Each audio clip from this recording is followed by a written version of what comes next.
Arthur Konan ഡോയലിൻ്റെ വിഖ്യാതമായ കുറ്റാന്വേഷണ നോവലുകളിലെ കുറ്റാന്വേഷകനായ കഥാപാത്രമാണ് ഷെർലക് ഹോംസ്. സ്രഷ്ടാവിനേക്കാളും താൻ പിറന്നു വീണ ഗ്രന്ഥത്തെക്കാളും മഹത്വമാർന്ന അസ്തിത്വവിശേഷം നേടിയ കഥാപാത്രമാണിത്.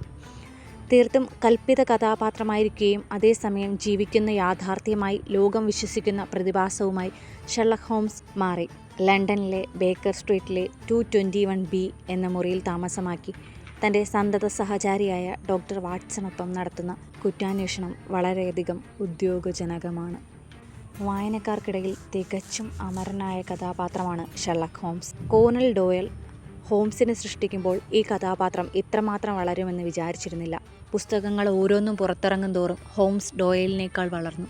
തൻ്റെ ചരിത്രാഖ്യായികളും ഗവേഷണവും നടത്തുന്നതിന് വേണ്ടി സമയം കണ്ടെത്തുന്നതിനായി ഡോയൽ ദ ഫൈനൽ പ്രോബ്ലം എന്ന നോവലിലൂടെ ഈ കഥാപാത്രത്തെ വധിച്ചു. വായനക്കാരുടെ പ്രതിഷേധങ്ങൾക്കൊടുവിൽ ഗത്യന്തരമില്ലാതെ ഡോയലിന് ദ എംപ്റ്റി ഹൗസ് എന്ന കഥയിലൂടെ ഹോംസിനെ പുനരുജ്ജീവിപ്പിക്കേണ്ടി വന്നു.